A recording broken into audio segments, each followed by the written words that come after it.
Principles by Ray Dalio. Ray Dalio, one of the most successful entrepreneurs of our time, is humble about what he knows. The founder of Bridgewater Associates, a prominent investment management firm, and the world's 79th wealthiest person, he understands what it takes to be successful. Dalio attributes his success to a set of principles that help him to discern what is true. He believes that following his principles can get you what you want from life. He crafted these principles by making many mistakes, but then reflecting on them well. His mantra for success? Strive for a lot, and fail well. Dalio's Principles, Life and Work book is structured into 3 sections. The first section looks at how Dalio's principles were formed from his experiences. The second section looks specifically at principles for life. Here, Dalio demonstrates how these principles can be applied to the natural world, in relationships, business, and policymaking. The third section discusses work principles, where Dalio uses his experience as the founder of Bridgewater to show how the use of radical truth and radical transparency can transform an organization. This summary of principles by Ray Dalio will summarize each of these sections in turn, providing you with all the key takeaways. Section 1, Where I'm Coming From. Ray Dalio's early years. Dalio was born in 1949 to a middle-class family in Long Island, New York, the son of a jazz musician and a stay-at-home mom. From an early age, he learned that one of his most significant weaknesses was his rote memory, and he had a particular dislike for following instructions. However, he was incredibly curious and enjoyed finding things out by himself. Ray disliked school. He found everything uninteresting, and couldn't understand why doing well was important, apart from keeping his mother happy. When he didn't want to do something, it was impossible to get him to do it, but if he was interested in it, nothing could hold him back. Although he hated doing chores, he had many part-time jobs as he loved having his own money. At the age of 12, while working as a caddy driver at a golf course, he overheard some golfers talking about the stock market. He got so excited by it that he took his wages from the golf club and invested them in stocks. Dalio's college and early work experiences. In his late teens, Dalio went to a local college called C.W. Post, where he got in on probation due to his C grade average. However, he loved college as he could learn about the things that interested him. Consequently, for the first time in his life, he got good grades. It was at this time that he also got into meditation, which he's continued to practice throughout his life to great effect. Like Steve Jobs, Ray's formative college years coincided with the era of free love, psychedelics, and a rejection of conservative tradition. Graduating with a near-perfect grade point average and majoring in finance, Dalio got into Harvard Business School. The summer before he began, he got a job as a clerk on the floor of the New York Stock Exchange. Here, he learned that for every action taken, there is a consequence that is roughly proportionate to that action, and that creates an equal and opposite reaction. One example being easy money and credit, causing high inflation and, therefore, the restraining of money and credit.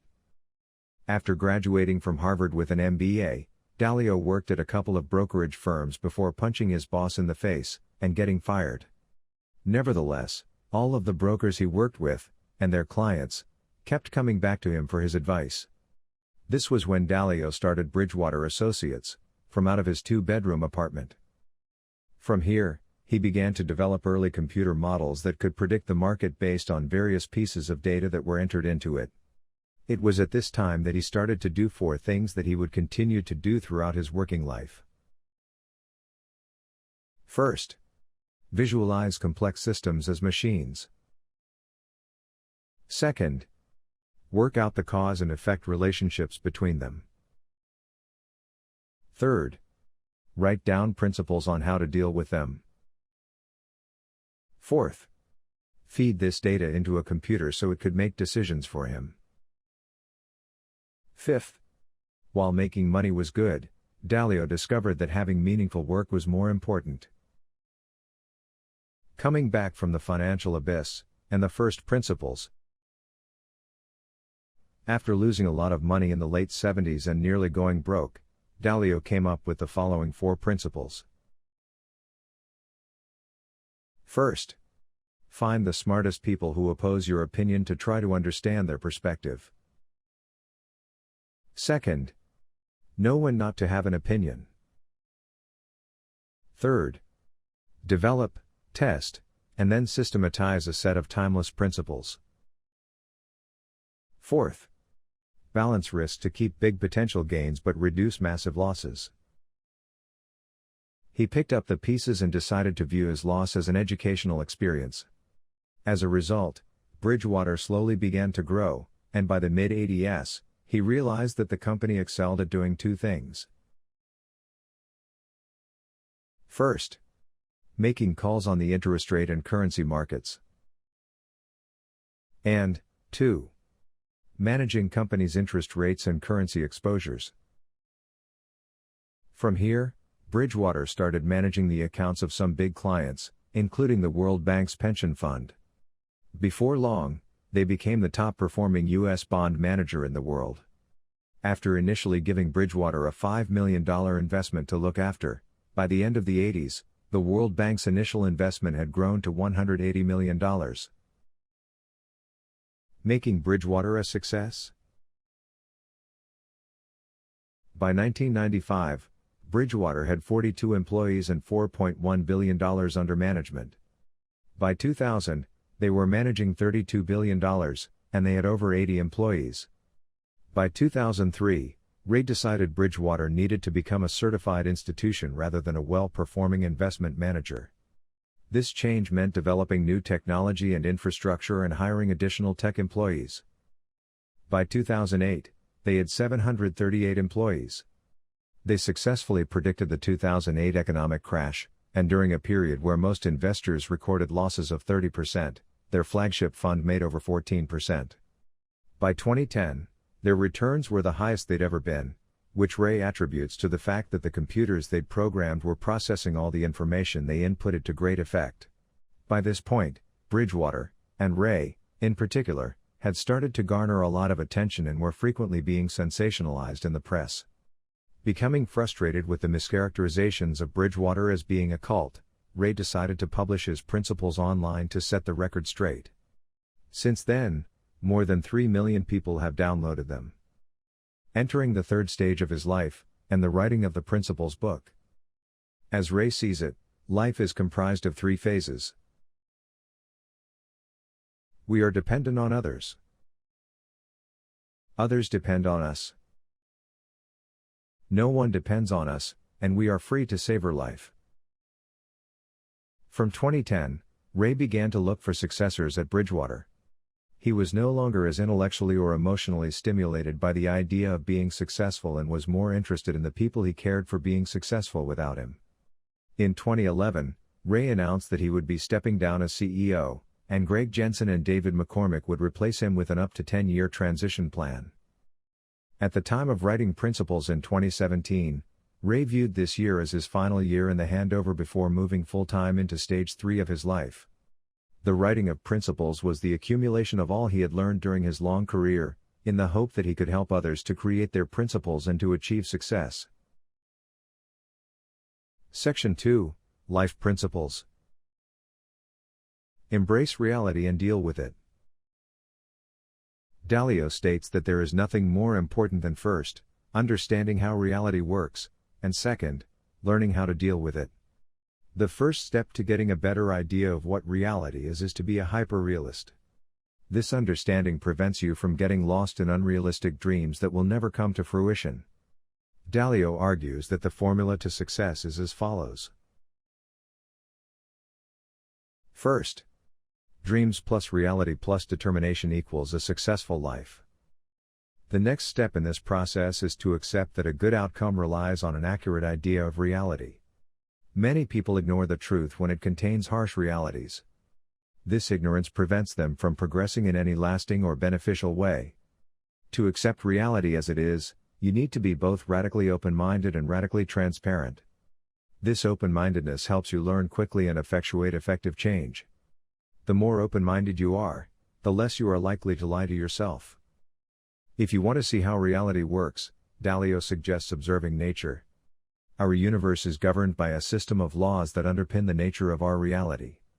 When looking at the evolution of the brain, in contrast to animals, humankind often struggles to reconcile emotions and instincts, which we inherited from our animal ancestors, with reasoning, a unique facet of the human brain. In this battle, we lose sight of the true nature of reality. Dalio offers a few tips to overcoming this dilemma. Tip number 1. Don't fixate on the way things should be but rather how they are. Tip number 2. To be good, something must operate consistently within the laws of reality and simultaneously contribute to the evolution of the whole. Tip number 3. Understand that evolution is the most significant force in the universe, it's the only true permanent thing that drives everything. Tip number 4. Evolve or die.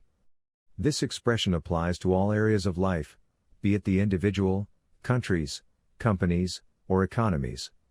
The key to this is to fail, learn, and improve quickly. On that note, Dalio states that the greatest accomplishment and reward of life is to evolve. Instinctually, we want to get better at things. We want to improve. That is because we are driven to evolve. The correlation between success and the drive to evolve is embodied in the following 5 points. 1. An individual's incentives must always be aligned with a group's goals. Evolution works in the same way. Therefore, when you contribute to the whole, not just to further yourself, you will be rewarded. 2. Using trial and error to adapt is essential and invaluable. 3. Understand that you are simultaneously both everything and nothing, but you can choose which one you want to be. From the perspective of nature, we are insignificant, but from the perspective of our brains, we are our entire universe. We can choose to make small, modest contributions in our short lifespans. 4. What you are depends on your perspective. And 5. Nature, Dalio argues, also gives us some invaluable lessons. No pain, no gain is one such lesson. As to evolve, we must endure struggle and pain. To gain strength, one's limits must be tested, which is a painful process. Yet, most people instinctively avoid pain and, therefore, avoid growth. However, to truly evolve as an individual, you need to experience pain but then reflect on it. Instead of avoiding it, you must move towards it as it contains some of your most important lessons. Committed towards the goal of seeing reality for what it is, Dalio posits that you should look at how you operate in the world from a more removed perspective. Viewing yourself as a machine that works within a machine allows you to comprehend that you can alter specific processes to produce better outcomes. The way to optimize your machine is to compare your results with your goals. The most successful people are those who can see beyond themselves, view their behavior objectively, and make necessary alterations to move towards a better comprehension of reality. Use the 5-step process to get what you want out of life. Dalio believes that the evolutionary process that you must undergo to become successful happens across 5 stages. 1. Having clear goals. 2. Identifying the problems that prevent you from achieving these goals. 3. Getting to the root cause of these problems. 4. Designing plans to help you overcome these root causes. 5. Enforcing these plans to get your desired results. Breaking this process down somewhat, Dalio states that by picking your goals, you determine your direction. As you move in this direction, you inevitably experience a series of problems, some of which will illuminate your greatest weaknesses. Here, you have a choice. You either move towards the pain that this causes, learn from your failings, and evolve, or you can ignore the problem and not move toward your goal. By honestly looking at your problems and devising a plan to overcome them, you open yourself up to the chance of evolving. However, to evolve swiftly, you'll need to go through this process quickly and continuously, each time setting your goals a little higher. This 5-step process is iterative, which means that if you complete one step, you have all the information at hand to lead you on to the next one. If you find yourself getting frustrated with this process, Dalio suggests imagining that your life is a game in which overcoming your challenges is your goal. Once you accept the rules of the game, you gradually become accustomed to the discomfort that accompanies the constant feeling of frustration. As you get used to cycling through this evolutionary process of failing, learning from your mistakes, and moving on to the next challenge, you become more adept and prepared. Ultimately, almost nothing can prevent you from achieving success if you have flexibility and self-accountability. Be radically open-minded. Dalio states that being radically open-minded is one of the most, if not the most, important features you require if you want to be successful. You prevent yourself from getting what you want out of life because of two barriers, your ego and your blind spots. These two barriers stop you from seeing reality objectively. Radical open-mindedness allows you to overcome this. If you can bring awareness to the fact that you have blind spots, you are more likely to reach out to someone who can see these issues clearer than you, which leads you to make better decisions. Radical open-mindedness helps you to make the most optimal choices. It allows you to explore varying points of view without letting the trappings of your ego or your blind spots get in the way. It requires you to replace your notion of always being right, with the desire to learn what is true. An essential caveat here is that you should focus on achieving your goal, not on looking good, and to realize that you can't produce something of worth without learning along the way. The goal is to discover the best solution, not merely the best solution that you can come up with on your own. To do this effectively, Dalio suggests questioning those you believe to be experts in a particular field and encouraging them to engage in a thoughtful disagreement with you. This allows you to see any blind spots you may have overlooked, humbles your ego, and allows you to learn something along the way. Understand that people are wired differently. There are as many realities as there are brains. Every individual is wired differently, so if you want to understand what is true, you first need to understand your brain. A great deal of power comes in knowing first, how you are wired, and second, how others are wired. Like everyone else, you are born with a selection of attributes that can either hurt you or help you. The more extreme a particular attribute, the more extreme the potential for either good or bad. To grasp how you're wired, you need to understand what your greatest brain challenges are and how to control them to achieve your goals. Your conscious mind is in a constant battle with your subconscious. Loosely speaking, this is a battle between your feeling and your thinking brain. To be able to reflect on why a specific emotion may be hijacking your reasoning functionality is essential for achieving your goals, as it allows you to see reality more objectively. A further way to better understand how yourself and others are wired is to undergo a psychometric assessment. There are 4 assessments that Dalio uses. The Myers-Briggs Type Indicator. The Workplace Personality Inventory. The Team Dimensions Profile. The Stratified Systems Theory. Using a mixture of those assessments and his experiences, Dalio states that there are a few key personality traits that we all have in varying measures. Introversion versus extroversion. Intuiting versus sensing. Thinking versus feeling. Planning versus perceiving. Creators versus refiners versus advancers versus executors versus flexors. Focusing on tasks versus focusing on goals. By understanding how people work, and using psychometric tests, you'll be able to get the right people into the right roles, which is the key to achieving your goals. Learn how to make decisions effectively. Referring to himself as a professional decision maker, Dalio posits that most of your everyday decisions are made in your subconscious. This poses a challenge to making your decisions in a reliable, systematic, and repeatable manner. However, this is what Dalio has tried to do throughout his career to great success. To help you do the same, he provides a dozen pointers to consider when making a decision. 1. Recognize that emotions pose the greatest threat to making decisions, and that arriving at a decision is a 2-step process of learning and then deciding. 2. Synthesize your current situation. Example, identify the factors that are important to your ongoing decision-making process. Synthesize the situation through time. Example, observe how different factors behave over time to get a better understanding of their true nature. 3. Switch between perspectives. This means seeing both the big picture and the subtle nuances of your decision-making process. 4. Rely on logic, reasoning, and common sense if you want to get the best picture of reality. 5. Arrive at your decisions as you would if you were making a value calculation. Think of each decision you make as a bet with a probability of it being right or wrong. 6. Choose whether you need to prioritize acquiring more information before making a decision, or whether it's more valuable to make a quick decision. 7.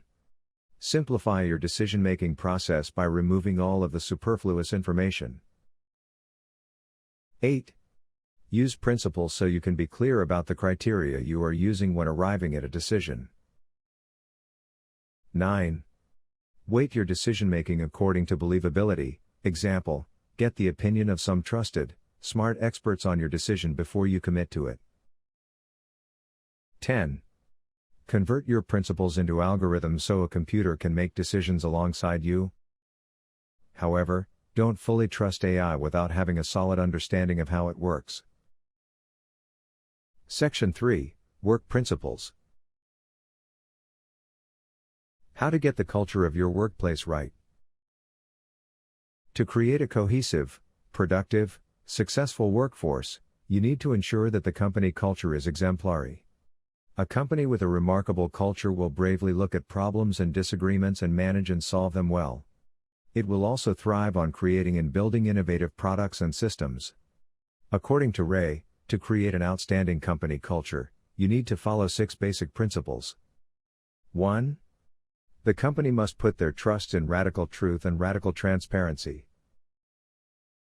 To foster a radical culture, the company must understand that it has nothing to fear from knowing the truth, it can only benefit from it. To get to a greater sense of truth, each employee must be encouraged to have integrity, and to demand it from others. This means being true to themselves and not presenting themselves to be one way externally, while internally, feeling differently. To encourage employees to act with integrity, an environment of openness combined with an obligation to speak up when they disagree with something must be fostered. This is then coupled with radical transparency that allows issues to come to the surface more readily. To be radically transparent means sharing things that are particularly painful to share, and to make few exceptions in which things are not shared as otherwise, trust is lost. 2. Cultivate meaningful work and meaningful relationships. Meaningful relationships are the cornerstone upon which a culture of excellence is founded. If the majority of your workforce cares deeply about each other, they will support and take care of the community, which results in better work and better relationships. To create a depth of meaningful relationships, each employee must be loyal to the organization's shared mission, but not to any individual who resists it. This prevents any fractions from forming. It's also worth considering that many people may pretend to be working in your interest while operating on their own. In these cases, don't be naive, and don't be loyal to these individuals. Instead, treasure those who are capable and who will treat you well, even when your back is turned. 3. Create a culture where mistakes are tolerated, but it's unacceptable not to learn from them. The difference between successful and unsuccessful people is that the former learn from their mistakes, while the latter doesn't. While mistakes are painful, pain is a message that something is wrong and needs to be changed. It should be listened to. By recognizing that mistakes are a natural part of the evolutionary process, you are in a better position to observe patterns of errors and to reflect on them. 4. Get and stay in sync. Getting in sync as a team means open-mindedly and assertively rectifying both simple misunderstandings and fundamental disagreements. To do this, the team needs to recognize that conflicts are essential for healthy relationships as they highlight areas where everyone may not be on the same page. In these moments, it's important to stay open-minded but also to be assertive. If the person you are trying to get in sync with is close-minded, you're wasting your time discussing the matter with them until they can open their minds. If you find that you can't reconcile some major differences, you should consider whether the relationship is worth saving. 5. Believability. Weight your decision making. The best decisions are made when the most capable people work through their disagreements with other capable people. This is what Dalio means by believability weighting. This is the process of identifying the most capable people who disagree with you, trying to understand their point of view, and getting a grasp on how they reach their opinions. 6. Recognize how to get beyond disagreements. Rarely is a dispute resolved to the equal satisfaction of both parties. Legal systems have a set of procedures in place to determine what's true and what should be done about it. The same is true of workplace disputes, but instead of laws, great companies use principles to manage disagreements well. Important conflicts mustn't be left unresolved, and once a decision is made, everyone should get behind it. How to get the right people for your workplace. While getting the company culture right is important, getting the right people involved in your company is even more critical, as they dictate culture, for better or for worse. Culture and employees are symbiotic, as a good culture attracts good people. Dalio identifies 3 key ways to make sure you are hiring the right people. 1. Remember that the who is more important than the what. People often focus on what should be done as opposed to who should be doing it. The most important decision that a company makes is who to choose as its responsible parties. The main responsible party will also be the person who will bear the consequence of all that is done. With this in mind, every employee should have someone to report to. 2. Hire right, because the penalties for hiring wrong are huge. Too often, people employ potential employees because they like them, and they think similarly to themselves. This is a trap, one that Dalio fell into at the beginning of Bridgewater, and that led to many problems down the road. To hire well, you first need to consider which values, abilities, and skills you are looking for in a prospective employee. You should make finding the right employee a systematic and scientific process. Personality assessments may prove useful in this endeavor. 3. Constantly train, test, evaluate, and sort people. For your company to improve, both your people and your design must evolve. When you get employee evolution right, the returns are exponential. By giving each employee a frank assessment of their strengths and weaknesses, you can find the best match for them within the company. While some people can find this process hurtful, it's essential to provide each employee with constant feedback and to make sure that you evaluate accurately, not kindly, as tough love is the hardest but also the most important type of love to give. How to build and evolve your machine. Successful people can objectively see themselves and others within a company as a machine. Having got your culture and your people right, you now need to know how to improve your company. Dalio explains how to do so in the following 6 steps. 1. Manage your company as if you were operating a machine trying to achieve a goal. To do this effectively, you must work with your employees to understand how your lower-level goals feed into your higher-level goals and values. By clearly assigning responsibilities and probing deep to understand what you can expect from your machine, you will be better able to grasp the truth of how it's currently functioning. This also means holding yourself and your employees accountable and communicating your plans clearly, with clear metrics that indicate whether you are on track to success. 2. Perceive and don't tolerate problems. Every problem that you encounter is an opportunity to improve your machine. However, most people overlook the things that aren't going well and, instead, focus on the things that are going smoothly. This is a trap and will undermine your progress significantly. To perceive your problems, compare your outcomes with your goals, and don't be afraid to fix the challenging things. 3. Diagnose problems to get at their root causes. Once you perceive a problem, your mission is to identify its root cause. To diagnose an issue thoroughly, you should ask yourself the following 3 questions. Is the outcome good or bad? Who is responsible for this outcome? If it's a bad outcome, is the responsible party at fault, or is it bad design? 4. Design improvements for your machine to get around your problems. Now that you've identified your problems, you need to design paths for solving them. Designs need to be based on a deep, thorough understanding, and you must ensure that you're looking at your problems objectively. Design is an iterative process, and between the painful present and the better tomorrow, there is a challenging processing period. 5. Use tools and protocols to shape how work is done. To implement success-sustaining habits within an organization, tools and protocols need to be introduced. Embedding systematized principles within these tools produces real behavioral change as it encourages an internalization of habituated learning. 6. Don't overlook governance. Governance is the system by which people and processes are removed if they are not performing. An organization is lost without solid governance. Power must be put in the hands of the most competent people in key roles who are aligned with the company's values and that do their jobs well while observing the power of others. Tying principles together. By providing these life and work principles, Dalio trusts that when you're struggling to achieve your goals, that you will struggle well, and ultimately, evolve. He hopes that you will be inspired to write down a set of principles for yourself and that they will guide you to whatever success looks like for you. Ultimately, it's up to you to decide what you want to get out of life and what you want to give.